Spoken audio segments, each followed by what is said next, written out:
Buenas noches, buenos días, buenas tardes. Estamos de nuevo aquí en mi canal de Alberto Montoya. En esta ocasión voy a subir el cuarto video de la serie de diseños experimentales que son, para qué sirven y cómo se comen. Como ya lo dije, es el cuarto video de una serie de estos videos que explico brevemente la importancia y qué son los diseños experimentales. En esta ocasión voy a hablar de cuáles son los errores más comunes en el planteamiento y desarrollo de un estudio experimental.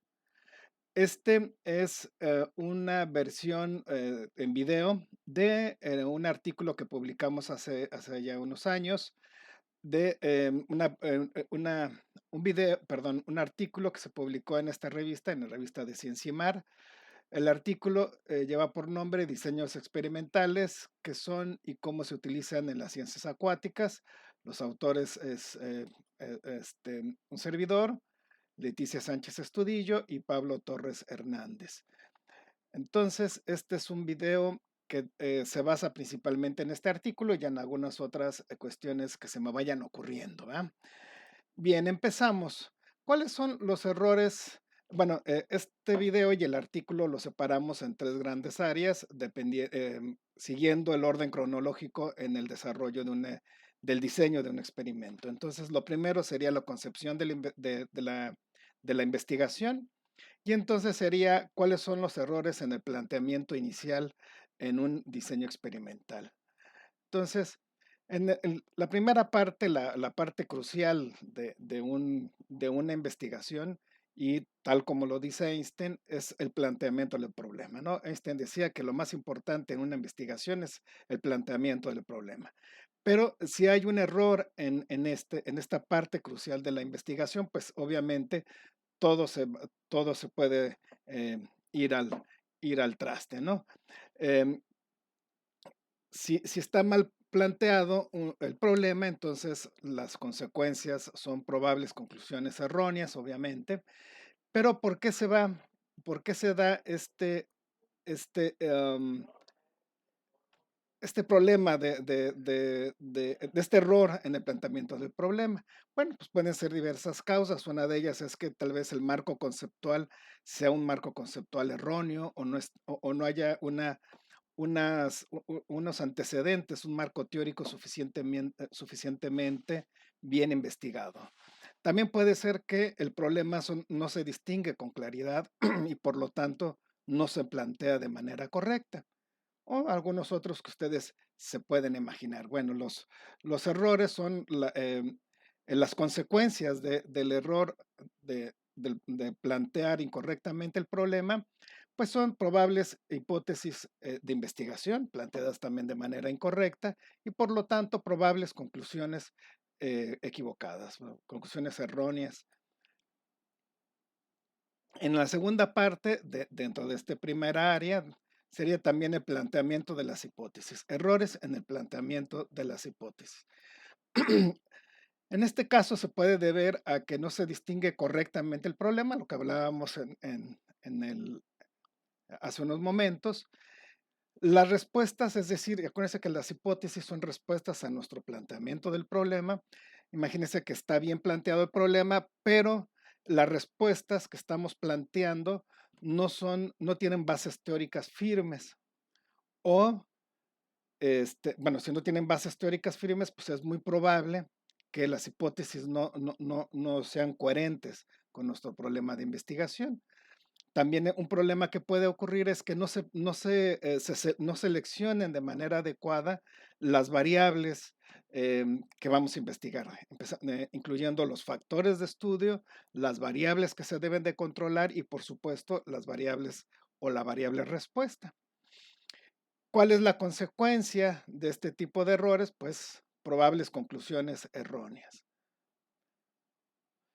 El tercer tipo de error serían confusiones en la naturaleza de las hipótesis y en este caso no es un error contundente, no es un error que nos lleve a conclusiones erróneas en nuestro proyecto de investigación. Sin embargo, bueno, nos hemos topado en esta revisión que hemos hecho en muchos trabajos, en muchas tesis principalmente, Las hipótesis se plantean como si las hipótesis de investigación se plantean como hipótesis estadísticas.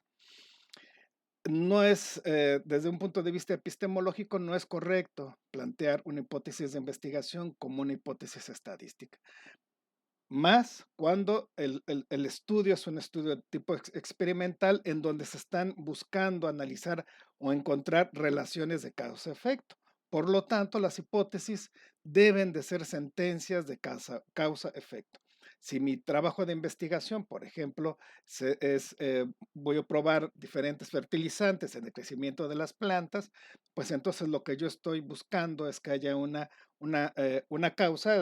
Al echarle fertilizante, el efecto va a ser crecimiento más rápido de mis organismos. Sin embargo, el efecto que tienen este tipo de planteamientos de manera o escribir de manera incorrecta las hipótesis no tiene una consecuencia grave en las conclusiones de o la interpretación de mis resultados y posteriormente mis conclusiones de mi investigación. Digamos que nada más serían errores de, de, de forma y no de fondo. Muy bien, en ya en la segunda parte de mi diseño experimental, que sería en el diseño mismo del experimento, o sea, primero el planteamiento y luego ya el diseño del experimento, uno de los errores más graves es la no aleatorización. Cuando yo no aleatorizo mis unidades experimentales y mis elementos de estudio, entonces estoy cometiendo un grave error. Por un lado, y tiene varias afectaciones. Por un lado, em, por un lado, afecta de manera importante y de manera grave a mis análisis estadísticos. Todos mis análisis estadísticos se basan en el supuesto de que las muestras, en este caso las unidades experimentales, hayan sido seleccionadas de manera aleatoria y también los elementos de estudio hayan sido seleccionados de manera aleatoria para formar los grupos experimentales. ¿Alguna duda de esto? Entonces pueden ir al tercer video de la serie de diseños experimentales que lo pondré abajo en la descripción del video. Voy a poner las ligas de los videos que conforman esta miniserie. Muy bien, entonces, por un lado es el impacto que tienen en las pruebas estadísticas y por otro lado es que seguramente van a llevar sesgos en el desarrollo de mi experimento. Si yo no selecciono de manera aleatoria, es muy probable que haya preferencias en la selección de mis unidades experimentales al momento de que yo esté formando mis grupos de trabajo. Entonces, si hay un sesgo en la selección, pues eso va a traer como consecuencias em, y consecuencias graves, que los resultados que yo obtenga no se deban al efecto de mi factor de estudio, sino se pueden deber al efecto de otros factores que ni siquiera estoy considerando en mi experimento.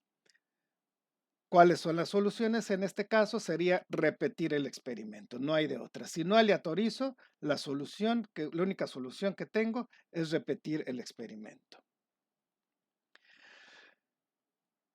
El segundo error que nos podemos o que hemos encontrado es la no homogenización de las unidades experimentales. Y esto es un problema porque incrementa el error experimental, que trae como consecuencia entonces no encontrar diferencias significativas cuando las puede haber.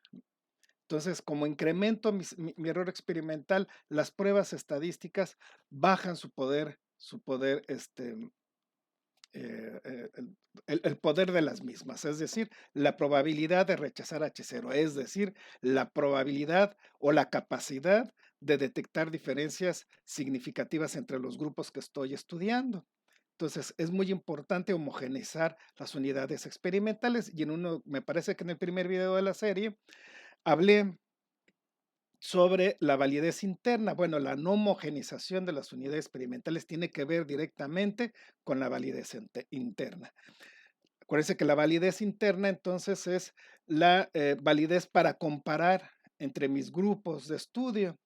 Entonces, si yo no, si no tengo validez interna, significa que no puedo comparar mis grupos de estudio, o que si los comparo, va a ser una comparación en la cual tenga un error experimental muy grande.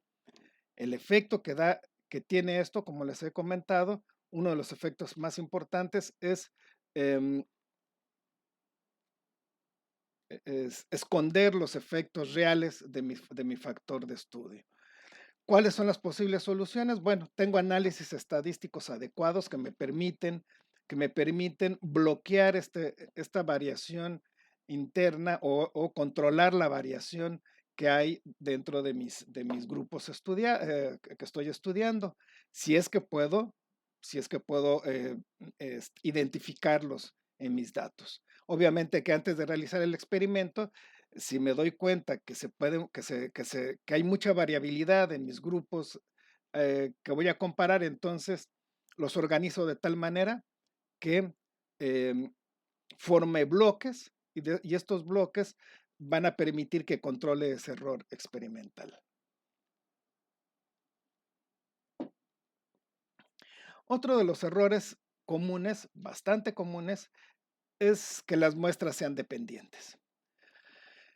Esto puede ser un error o puede ser más bien parte de nuestro diseño. ¿Por qué? Pues bueno, una de las condiciones de la mayoría de mis pruebas estadísticas es que las muestras deben de ser independientes.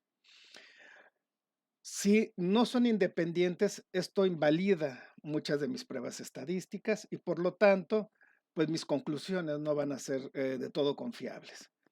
Pero ¿por qué les dije en un principio que las muestras dependientes pueden ser parte o no de un diseño? Porque hay ocasiones, por ejemplo, en las cuales se aplica un tratamiento sobre la misma unidad experimental. Por ejemplo, quiero probar el efecto que tiene una dieta en la disminución del peso de unas personas, entonces le mido su peso antes de aplicarle la dieta y también mido su peso al finalizar el experimento después de que ya haya aplicado la dieta y comparo el peso antes y después y si hay diferencias significativas, entonces estoy encontrando un efecto de mis tratamientos.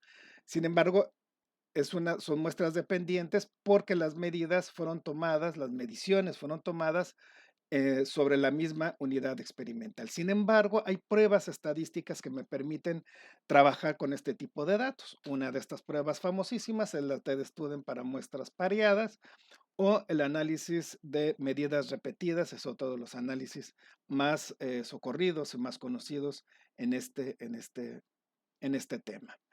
El cuarto de los errores se le conoce, bueno, ya hemos hablado en el video pasado, hablamos de las pseudo réplicas y de la implicación que tienen las pseudo réplicas y algunos ejemplos de pseudo réplicas. Pues las pseudo réplicas también es una forma este, de que mis unidades experimentales no son independientes, entonces también se está violando el supuesto de independencia, pero más que violarse su puesto de independencia, también aquí hay un efecto importantísimo porque el efecto que tienen las pseudoréplicas son disminuir la variación interna, disminuir la variación intrapoblacional, lo que va a traer como consecuencia entonces em, identificar diferencias significativas estadísticas cuando en la práctica no existen esas diferencias significativas. Y esto se debe a que la variación intrapoblacional es muy pequeña. Esto hace que la potencia de mi prueba se dispare. En vez de estar trabajando una potencia adecuada, vamos a sobrepotencializar mi prueba. Entonces, voy a tener conclusiones erróneas en cuanto al efecto de los tratamientos.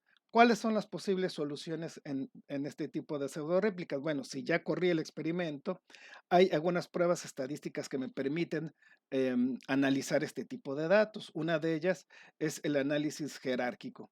Sin embargo, a pesar de que tenga esta opción, los resultados y las conclusiones deben de ser tomadas de manera cuidadosa y cautelosa por lo mismo que les digo, del efecto que tienen las pseudo réplicas en mis tratamientos, en mi población. Otra forma de enfrentarse a las pseudorréplicas es, em, dado que las pseudorréplicas aumentan la potencia estadística, entonces la forma que también puedo enfrentarme a ellas es a través del manejo del nivel de significancia. Entonces, voy a hacer, a manipular el nivel de significancia. En vez de trabajar a punto 0.5, voy a trabajar a alfas más restrictivos, a punto 0.1 o a punto 0.05, por ejemplo, para disminuir, para disminuir esta área que es el área de rechazo. Entonces, si disminuyo esta área de rechazo, también voy a disminuir la probabilidad de cometer el error tipo 1. De cualquier manera, las pseudorréplicas son algo que se deben de evitar en el diseño experimental. En caso de que no se puedan evitar, bueno, tenemos estas posibles opciones. Una vez que hayamos ya terminado o que hayamos pasado el diseño experimental, otra parte en donde podemos tener errores es en la ejecución de mi experimento. Y en esta parte es importantísima, porque cualquier error que tenga en la manipulación de mi experimento, pues va a tener consecuencias graves en la interpretación de mis datos, ¿no? Y en la obtención de mis datos. Puedo obtener muchas veces los puntos aberrantes que podemos identificar en el análisis exploratorio se deben a un mal manejo en mi experimento. Por lo tanto, es importantísimo, importantísimo tener una bitácora durante todo el experimento, en donde estemos anotando todos los pormenores que estemos pasando cuando hagamos el experimento, todos los pormenores. Que a las 7 de la tarde llegó mi novia o mi novio y me habían dicho que a las 8, y eso puede también cambiar un poco mi perspectiva en el experimento y ser menos cuidadoso. Cambios o variaciones en las variables que estoy controlando, también es importantísimo anotarlos y todo eso va a quedar asentado en mi bitácora y en mi base de datos. Entonces, es importantísima la bitácora de un experimento, porque ahí puedo encontrar fuentes de posibles errores. ¿Cuáles son las soluciones? Si la manipulación de mi experimento es muy mala, pues bueno, no tengo otra cosa que hacer más que repetir el experimento. Otro de los errores, y una vez que se haya terminado el experimento y hayamos obtenido mis datos, la información que me va a permitir entonces contrastar mi hipótesis de trabajo es ¿qué prueba estadística voy a utilizar? Ojo, la asignación o la selección de la prueba o el modelo estadístico a utilizar se debe de plantear desde antes, desde el protocolo de investigación. Se debe de plantear también de acuerdo a las variables que estoy seleccionando, cuál va a ser mi factor de estudio, qué tipo de variable es una variable cualitativa, es una variable cuantitativa. La naturaleza también de mi variable respuesta también es muy importante, y el tipo de variable, o sea, acuérdense que la variable respuesta va a ser la que recoja el efecto de mi variable de estudio, ¿no? De mi factor de estudio. Entonces, la selección de las variables son muy importantes, y la selección de mi prueba estadística va a depender mucho, mucho en eso que les acabo de comentar. Bueno, uno de los errores es pensar que el análisis de la varianza puede analizar todo tipo de datos. Y bueno, aquí yo hago mención al análisis de la varianza, pero de manera más general, cualquier método que esté de moda, ¿no? Es muy, muy común en la ciencia que de repente hay un método que, este, que se convierte en una moda, ¿no? Hay muchos sectores de la comunidad científica que le empieza a usar un método y se vuelve una moda, y entonces em, sin analizar qué importancia tiene o implicación tiene cierta prueba estadística, la hacen porque esa es la moda, porque es lo que me piden mis revisores. Bueno, pues es importante siempre considerar el principio de parsimonia. El principio de parsimonia me indica que si tengo varios modelos estadísticos, este, que nos vayamos siempre por aquel modelo más simple que, comparado con los demás nos dé información o nos dé resultados similares, ¿no? No quiere decir tampoco con esto que si tengo un modelo estadístico complejo y me da muchísimo más información que los otros modelos, pues, eh, use los modelos antiguos. No, no, no. Si el modelo de moda, si el modelo estadístico de moda me da mucho más información que los otros, pues entonces ni hablar, se utiliza ese modelo. O sea, vamos a utilizar el modelo que más información me, me, me dé, ¿no? Que puede extraer más información. Otro problema es no tomar en cuenta los supuestos estadísticos. Eso es algo muy, muy común, no solamente en las tesis, también en los artículos es muy común que los autores no consideren los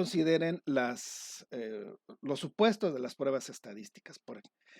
Y más si se utilizan pruebas paramétricas que tienen muchos supuestos y entonces no hacen las pruebas y así presentan los resultados. Bueno, es súper importante saber cuáles son los supuestos de cada prueba y corroborarlos. Hay ocasiones en que por argumentos válidos también, por ejemplo, puede ser, bueno, es que desde hace 5 años el área en donde estoy trabajando siempre se utiliza este tipo de análisis y entonces para poder compararlos, pues también quiero yo aplicar eso para que tenga un punto de comparación. Pues es válido, ¿no? Pero entonces, de todos modos, hago mi análisis de mis supuestos para que yo esté consciente cuáles son los posibles errores y sesgos que pueda tener al momento de interpretar mis datos. Y obviamente, si estoy violando los supuestos de una manera muy, muy importante, pues puedo encontrar incluso errores también en artículos pasados y puedo hacer una propuesta más interesante. Entonces es muy importante em, saber cuáles son los supuestos y saber cuál es el efecto del incumplimiento de estos supuestos. Y esto sería todo para este video. Espero que haya quedado claro algunos conceptos y si no, pueden hacérmelo en los comentarios. Y el crédito de las imágenes se las presento en esta imagen, eh, valga la redundancia. Y bueno, si les gustó el video, denle like, por favor. Y si no les gustó, pues pasen a otras cosas. Y si les gustó, pueden suscribirse al canal. Pueden también hacer comentarios de alguna prueba estadística y si está en mi alcance la podemos abordar.